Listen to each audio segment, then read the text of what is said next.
sa college sa may Dapsu dito sa Pampanga, Bacolor, Pampanga. Yung main, yung pinaka main campus ng Dapsu. Yung kasi Dapsu meron siyang iba-ibang campus. Meron siyang campus sa Lubao at meron rin daw siyang campus sa Angeles dito sa parts ng Pampanga. So i-fill in ko lang kayo sa mga nangyari sa akin for the last month. So matagal-tagal akong hindi nakapag-upload. Na reason doon is medyo busy ako at maraming nangyari sa college life ko biglaan. Medyo hindi na ako mag-go in sa ibang details, pero ibibigay ko yung mga experience ko as a freshman. So hindi pa naman ganun katagal yung freshman years ko, pero halos 1 month na ako dito or mahigit pa. So medyo may tinatawag kaming culture shock dito kasi for the first time natikman ko yung buhay college, yung tinatawag na advanced review. Kahit hindi pa kayo hindi pa kayo nagdi-discuss, kailangan agad-agad dapat mag-advance reading ka na, i-try mo i-interpret sa sarili mo or itindihin yung lesson nyo bago pa yung discussion. Kasi kapag hindi ka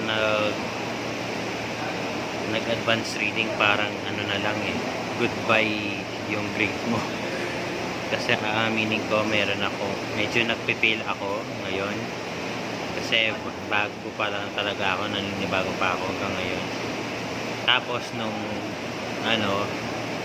nagpas na akong 2 weeks yata dito sa Dapsu, nagpas na akong 2 weeks bilang freshman, may nangyari sa family. So namatayan kami, which is yung tito ko, namatay siya. Kaya kinailangan naming pumunta sa Bulacan kasi doon siya namatay. So 1 week akong absent kasi nasa Bulacan kami, doon pa kami muna nagstay. So for 2 weeks absent, for 1 week absent ako, and nagabula-bula ako ng napakaraming lesson, but in the end medyo fail pa rin. Yung isa pang culture shock dito is yung tawag dito, yung pagko-commute. Kasi dati hindi man talaga ako nagko-commute, malapit lang yung school ko sa bahay namin. And tapos yung isa ko pang culture shock, yung building namin is sobrang layo doon sa main gate, parang halos kalahating 1 kilometer yung kailangan kong lakarin bago ako makapunta doon sa destination ko. So nakakapagod, maglalakad ako back and forth. Minsan lilipat pa kami ng building, maglalakad na naman ako na parang another 1 kilometer. So medyo nakakapagod siya. Tapos by the way, pasensya na sa ingay kasi may mga exhaust fan tsaka aircon na gumagana, so maingay. Kahit umuulan, meron pa rin nag-aircon. So halos yun lang, halos yun yung mga naging culture shock ko. Pero I can tell naman kung hindi talaga ako nag-absent ng 1 week, baka nakayanan kong ipasa yung mga quiz kong iba.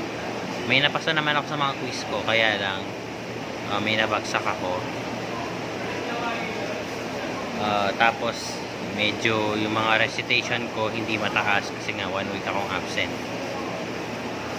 So pahirapan yung paghabol. Although nakakasabay na ako ngayon, pag may time na ako stress kasi last week nga nagabol ako ng mga halos last week ang dami kong hinabol na miss kong lesson tsaka discussion. Yung subject kasi is halos 6 ba yata, O syempre kahit anim lang yun, ahabulin mo yun eh. Ang hirap, meron ako mga na-miss na important details na wala dun sa lecture namin. So ayun, may bagsak pa rin ako. Kaya meron ako mga hindi na answer dahil wala akong parang guide. But this time around, sa second quiz kami lahat sa subject, ng mga subject ko. Sa second quiz, bala kong bumawi. Wala akong planong i-fail yun. Nagpapahinga lang ako ngayon kasi kakatapos lang nung discussion namin doon sa Conworld, which is yung Contemporary World. By the way guys, yung kinuha ko yung course is BSBA Marketing, Bachelor of Science in Business Administration. So alam niyo na yun, about sa business siya. So yung mga subject ko ngayon na inaano is yun nga yung Contemporary World, tapos may yung parang physical education sa subject namin, tapos history, tsaka yung Comcom which is about sa Pilipino. Tapos yun nga yung MKTGP 101 which is yung pinaka course ko, which is marketing management. And so yun, halos yun lang yung update ko sa inyo guys.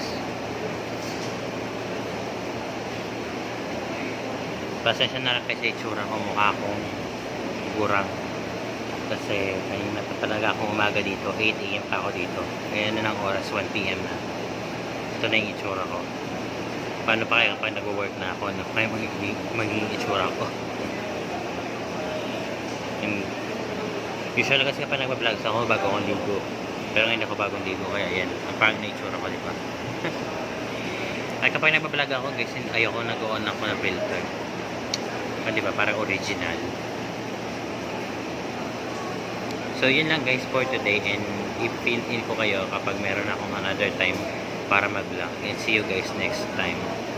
Goodbye for now. Ngayon nakalimutan na naman natin paano mag-outro. So see you guys. Don't forget to like, subscribe, and i-follow nyo na rin kapag pinaus ko to sa Facebook or sa TikTok. Bye guys.